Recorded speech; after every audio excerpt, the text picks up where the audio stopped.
अस्सलाम वालेकुम रहमतुल्लाहि व बरकातुहू। दोस्तों, हसीब इलेक्ट्रॉनिक्स में आपको खुश आमदीद। ये एक भाई का मैसेज आया है।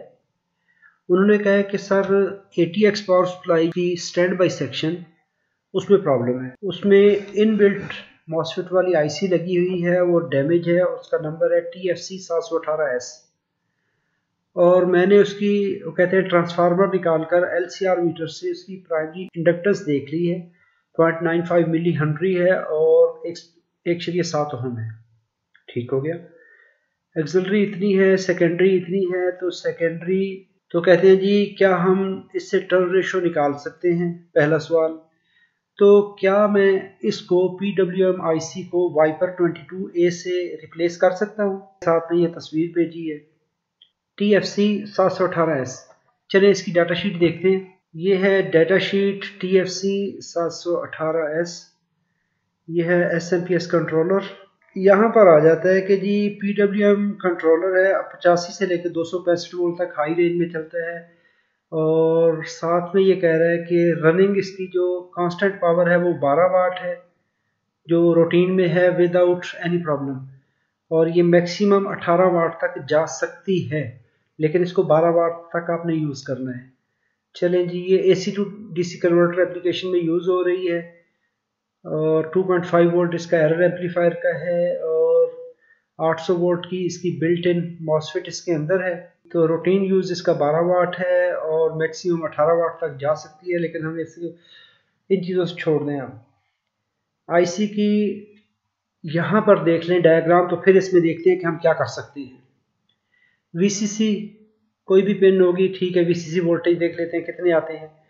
आगे इसके कलेक्टर के वोल्टेज हैं, आउटपुट कलेक्टर के, तो ये आ गए। साथ में OB, ये है इसके स्टार्टअप वोल्टेज। इसके बूट स्ट्रैप वोल्टेज ये आ गए। यहाँ पर इसकी करंट सेंस आ गई। तो इसका मतलब हुआ कि ये एक्सटर्नल करंट सेट इसकी करते हैं, तब जाके ये IC काम करेगी। और यहाँ पर आ गई फीडबैक, यहाँ पर ग्राउंड है। और एक ये चीज़ जो है CT वाली, CT इसमें क्या है, टाइमिंग कैपेसिटर लगता है। अभी देखें इस IC में टाइमिंग रजिस्टर नहीं है। फ्रीक्वेंसी सेट करने के लिए उसने सिर्फ एक कैपेसिटर लगा दिया, एक कैपेसिटर और एक ये रजिस्टर लगेगी करंट के लिए। चलें इसको देखते हैं, इसमें क्या क्या देख सकते हैं। ये OB है, तो ये है startup voltage, bootstrap voltage, VCC pin, ground, CT।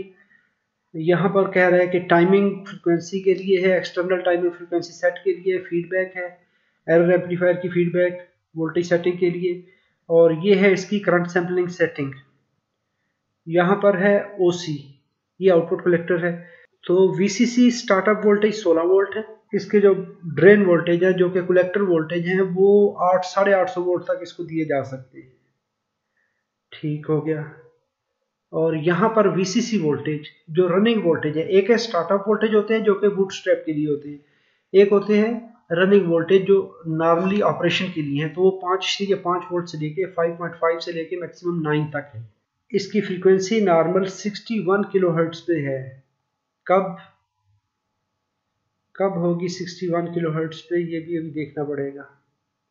चले देखते हैं इसको कि कैसे फ्रीक्वेंसी 61 किलोहर्ट्ज होती है, क्योंकि इसके इस पे हाँ ये बात आ गई। यहाँ पर कह रहा है कि VCC अगर आप सेट करेंगे 5.5 से लेके 7.5 तक, और CT 680 पिकोफैरेड का अगर कैपेसिटर लगेगा, RS 1 ओम की होगी। अब ये 2-3 चीज़ें आ गई। एक है 5.5 वोल्ट VCC, कैपेसिटर की वैल्यू है 680 पिकोफैरेड, और RS की वैल्यू है 1 ओम। इनको अभी देख लें कि ये कहाँ कहाँ पे लग रही है, फिर इसके बाद इनको देखते हैं कि कैसे हम इनको कैलकुलेट करेंगे। ये है IS, इस पे लगेगी RS, सेंसर रजिस्टर 1 ओम की। तो 1 ओम पे इसने करंट लिमिट करवानी है। CT लगना है यहाँ पर। अभी इस पिन को देखते हैं, पिन नंबर 4 को, कि यहाँ पर क्या करवाता है ये हमसे। CT कह रहा है कि 680 पिकोफैरेड देंगे तो इतना इसका टाइम आएगा, और ये फ्रीक्वेंसी है ऑसिलेटर सेक्शन में। और VCC 5.5 से लेके 9 वोल्ट तक जाएंगे, और टेम्परेचर जो है वो 0 से 85 डिग्री तक। वो हमारी उसमें कहानी नहीं है। हमारी कहानी है कि हमने इसकी फ्रीक्वेंसी कैसे देखनी है। अभी यहाँ पर इसके बाकी पैरामीटर्स एरर एम्पलीफायर के आ जाते हैं। और ये इसकी पिन फंक्शनल डिस्क्रिप्शन आ जाती है, यहाँ पर इसकी पल्सेस आ जाती हैं। इसको भी छोड़ दें। अभी हमने आना है कहाँ पर, वो भी इतनी होगी और ये चीज़ें, इन चीज़ों से हमारा हाँ, ये आ गया सीटी का। सीटी के लिए वो कहता है कि ये सीटी जो लगेगा, external timing capacitor 100 micro ampere से चार्ज होगा। टी टाइम इसका निकालेंगे। पहले आप कैलकुलेट कैसे करेंगे, time is equal to C T multiply by 24,000। इसको हम कैलकुलेट ही करके देख लेते हैं ताकि जो इसकी बात है वो पूरी हो जाए। सी टी हमने कहा था 680 पिको फेरेड, 680 पिको फेरेड, 680 ज़रब 10 की ताकत -12 और मल्टीप्लाई कर दें 24,000 से, ये इसका कांस्टेंट है। तो ये आ गया 0000 1632।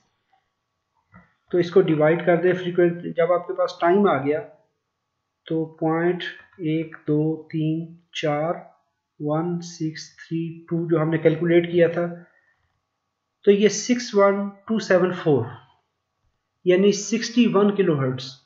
तो इसका मतलब है ये डायग्राम, ये जो यहाँ पर बात हो रही है वो सच्ची है कि जी 680 पिको फैरेड का अगर कैपेसिटर लगाएंगे तो ये 61 किलो हर्ट्ज पे काम करेगी।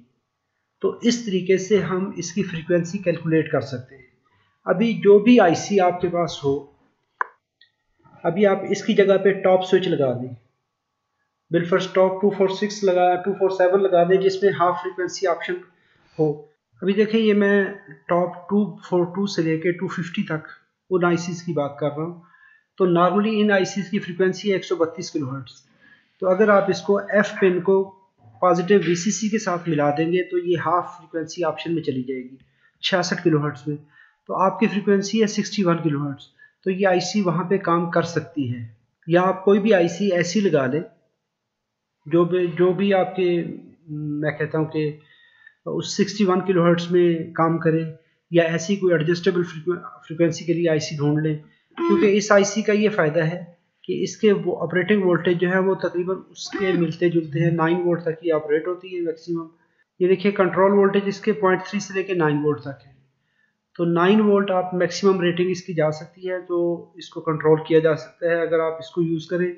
या कोई भी ऐसी आईसी ऐसी ढूंढ लेते हैं जो कि हाफ फ्रीक्वेंसी में जाती है तो काम करेगी। इसी तरह अगर आप वाइपर लगाते हैं तो वाइपर देखें तो डिप में 8 वाइपर 12A, तो ये 13 वाट में है और इसकी फिक्स फ्रीक्वेंसी है 60 किलोहर्ट्ज।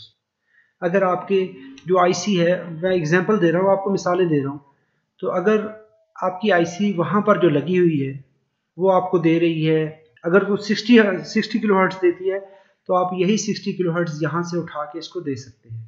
फ्रीक्वेंसी आपने डिटरमाइन करनी है, उसका फार्मूला हमने ढूंढ लिया कि टाइम पहले निकालेंगे, सीटी को 24,000 से मल्टीप्लाई कर दें, जो कैपेसिटर की आपकी वैल्यू लगी हुई है उसको सीटी से मल्टीप्लाई कर दें तो हमारा टाइम निकल आएगा। तो एफ स्विचिंग जो है 1/t कर दें, जो इसका रिजल्ट आएगा उसको 1 से डिवाइड कर दें तो हर्ट्स आ जाएंगे। कितने हर्ट्स आपके बनते हैं, तो 680 पिको फेरेड जो है उसमें 61 किलो हर्ट्स आती है। तो फीडबैक पिन उसी तरह ऑप्टोकपलर से आ रही है और इस तरह से ये इसका करंट सेंस और ये सारी चीज़ें काम कर रही होती हैं। ये देखिए इस तरह से इसका सीटी इस तरह से लगा हुआ है।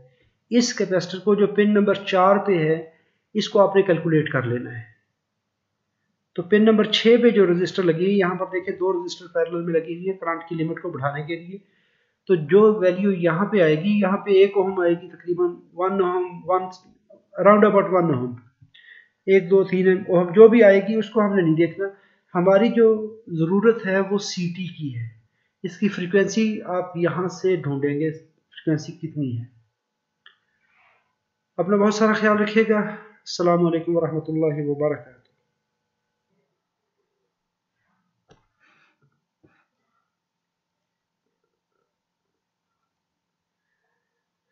अस्सलाम वालेकुम वरहमतुल्लाहि वबरकातुहू। दोस्तों, हसीब इलेक्ट्रॉनिक्स में आपको खुश आमदीद। ये एक भाई का मैसेज आया है। उन्होंने कहा है कि सर ATX पावर सप्लाई जो है उसकी स्टैंड बाई सेक्शन उसमें प्रॉब्लम है। उसमें इन